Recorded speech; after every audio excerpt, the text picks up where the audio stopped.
Les États-Unis veulent mettre fin à la guerre en Ukraine d'ici juin prochain selon Volodymyr Zelensky. Selon les experts, les élections de mi-mandat qui auront lieu en novembre prochain aux États-Unis pourraient notamment inciter l'administration Trump à accélérer les négociations. Mais alors quel est le véritable objectif de Donald Trump derrière tout ça et quelles pourraient être les conséquences pour l'Ukraine? Salut, c'est Samy, j'espère que vous allez bien. Hugo est en tournage cette semaine pour un reportage qui sortira bientôt sur la chaîne, donc on prend le relais avec l'équipe et on est parti pour un résumé de l'actualité en une dizaine de minutes. Alors que les négociations entre l'Ukraine et la Russie avancent difficilement selon Volodymyr Zelensky, les États-Unis auraient donc donné aux deux pays jusqu'à juin pour parvenir à un accord mettant fin à la guerre qui les oppose depuis l'invasion à grande échelle de l'Ukraine par la Russie il y a bientôt 4 ans en février 2022. Les États-Unis ont d'ailleurs proposé que des négociations aient lieu la semaine prochaine entre la Russie et l'Ukraine, et ce pour la toute première fois aux États-Unis, probablement à Miami, faisant des États-Unis un pays négociateur, mais donc aussi un pays hôte des négociations. Alors évidemment, il ne s'agit pas des premières négociations au sujet de l'Ukraine, on va pas pouvoir refaire tout l'historique, mais mi-novembre, les États-Unis avaient par exemple présenté un plan de paix préparé en lien avec la Russie. On en avait parlé à l'époque, ce texte avait inquiété l'Ukraine et ses alliés européens, dont fait partie la France, qui estimait en fait que ce plan avantageait trop la Russie et demandait trop de concessions à l'Ukraine. En réponse, fin décembre, l'Ukraine et ses alliés avaient proposé un nouveau plan, mais depuis, les négociations avancent lentement, on dispose seulement d'un début de cadre pour les négociations et de quelques garanties américaines, notamment un engagement à soutenir l'Ukraine militairement, financièrement et en matière de défense aérienne sur le long terme si la Russie venait à menacer à nouveau le pays après un éventuel cessez-le-feu. Parmi les sujets en suspens qui sont aujourd'hui au cœur des tensions, on retrouve notamment le sort des territoires occupés par l'armée russe. La Russie souhaite par exemple annexer les territoires qu'elle occupe dans la région du Donbass à l'est de l'Ukraine, ce que l'Ukraine refuse catégoriquement. Les États-Unis proposent quant à eux la création d'une zone économique spéciale pour la région, donc une sorte de zone neutre au statut particulier orientée vers une activité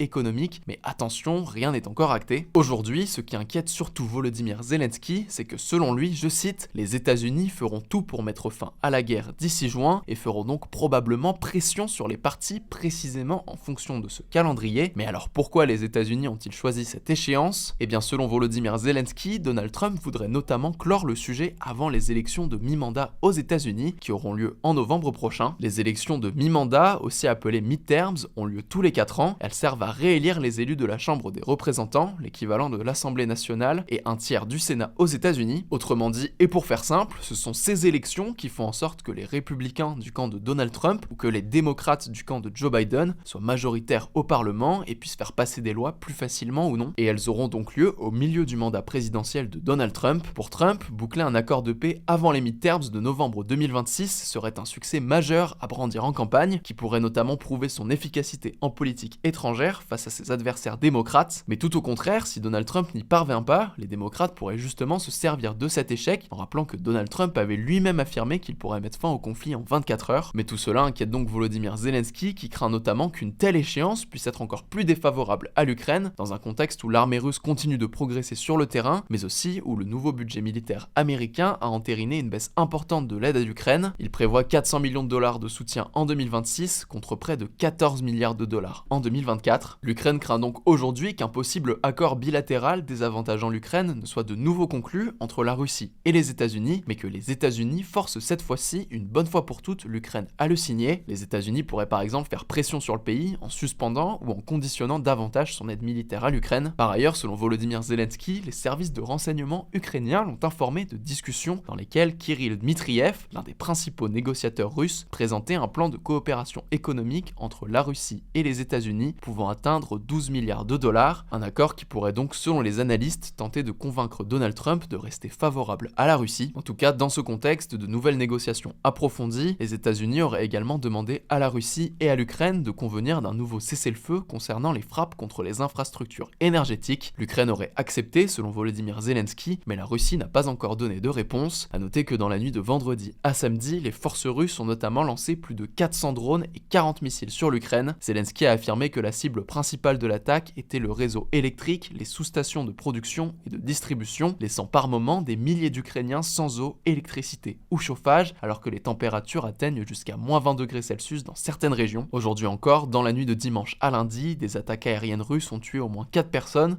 dans la région de Kharkiv, à l'est du pays, et à Odessa, dans le sud de l'Ukraine. En tout cas, Zelensky affirme que l'Ukraine ne soutiendra aucun accord réalisé sans le pays, le tout en appelant à une paix juste et durable qui ne récompense pas l'agression. De son côté, la Russie accuse l'Ukraine de ne pas être sincère dans sa volonté d'instaurer une paix durable. On continuera évidemment de suivre tout ça. En attendant, je vous laisse avec Léa pour le reste des actus importantes du jour. Merci Samy et bonjour à tous. On commence avec cette actu. L'Orion 26, un exercice militaire de grande ampleur qui est piloté par les armées françaises, a débuté ce dimanche. Pendant près de 3 mois, des dizaines de milliers de militaires français et étrangers vont être mobilisés sur tout le territoire français, mais aussi en mer et dans les airs. Pour vous donner une idée, ce sont 12 500 militaires français, 25 navires, dont le porte-avions Charles de Gaulle, 140 avions et hélicoptères, ainsi que 1200 drones de tout type qui seront engagés. Des militaires de 24 autres pays, comme l'Allemagne, l'Australie, le Canada, la Corée du Sud, l'Estonie, les Émirats Arabes Unis, les États-Unis ou encore le Royaume-Uni, doivent aussi y participer pour travailler ensemble sur des opérations coordonnées. Alors l'objectif, c'est de tester la capacité de la France à tenir en cas de conflit long, complexe et technologiquement avancé dans un contexte géopolitique mondial toujours plus tendu. L'exercice va se dérouler en plusieurs phases jusqu'au 30 avril. Si vous voulez en savoir plus, on en parlait en sujet de une fin janvier. À noter qu'une première édition de cet exercice militaire avait déjà eu lieu en 2023 et elle avait été baptisée logiquement Orion 23. Deuxième actu, au Portugal, le candidat socialiste António José Seguro a remporté le second tour de l'élection présidentielle avec plus de 66% des voix selon les premiers résultats publiés ce dimanche. Son adversaire d'extrême droite, André Ventura, a obtenu quant à lui 33% des suffrages. À noter que le taux d'abstention pourrait se situer entre 42 et 48% selon une estimation publiée par la chaîne publique portugaise RTP. À 63 ans, António José Seguro, qui est un ancien député et un ancien ministre, succédera donc le 9 mars prochain au conservateur Marcelo Rebelo de Sousa, qui est au pouvoir depuis près de 10 ans. Il devra travailler avec le premier ministre de centre-droit, Luís Montenegro, qui ne dispose actuellement pas d'une majorité au Parlement. À noter que le rôle du président au Portugal est surtout symbolique. Il joue un rôle d'arbitre en cas de crise et peut dissoudre le Parlement pour convoquer des législatives anticipées. Troisième actu, à Hong Kong, l'homme d'affaires Jimmy Lai, le fondateur du journal pro-démocratie Apple Daily, a été condamné ce lundi à une peine de 20 ans de prison pour collusion avec l'étranger et publication séditieuse. Âgé de 78 ans, ce patron de presse milliardaire opposé au pouvoir chinois est emprisonné depuis 2020 pour fraude. En fait, il faut savoir que Hong Kong appartient à la Chine, mais que l'île avait jusqu'en 2020 une relative autonomie. Le truc, c'est que cette autonomie s'est très fortement réduite à cause d'une loi sur la sécurité nationale, mise en place en 2020 donc, et qui a réduit les libertés civiles des habitants selon les ONG de défense des droits humains. Dans le jugement qui a été prononcé en décembre, les juges avaient écrit que Jimmy Lai avait, je cite, nourri sa rancœur et sa haine envers la Chine pendant une grande partie de sa vie d'adulte et qu'il avait cherché à renverser le parti communiste chinois. Il risquait la prison à vie. Il dispose désormais de 28 jours pour faire appel, selon son avocat. Les États-Unis et l'Union européenne ont réclamé sa libération, tandis que le Royaume-Uni a promis d'intervenir sans délai en sa faveur, alors que Jimmy Lai possède la nationalité britannique. À l'inverse, la Chine a jugé sa condamnation légitime et a appelé les pays étrangers au respect de sa souveraineté. Quatrième actu, en France, 70 élus, dont l'ancien président François Hollande, l'ancienne première ministre Elisabeth Borne et l'eurodéputé Raphaël Glucksmann, ont réclamé la proportionnelle pour les prochaines élections législatives dans un texte publié ce dimanche dans La Tribune. Actuellement, les députés sont élus au scrutin majoritaire. C'est donc le candidat arrivé en tête qui remporte l'élection, quel que soit son pourcentage. La proportionnelle consiste quant à elle à attribuer à des listes de candidats un nombre de sièges en proportion des voix qu'elles reçoivent lors d'une élection. Et donc, contrairement à aujourd'hui,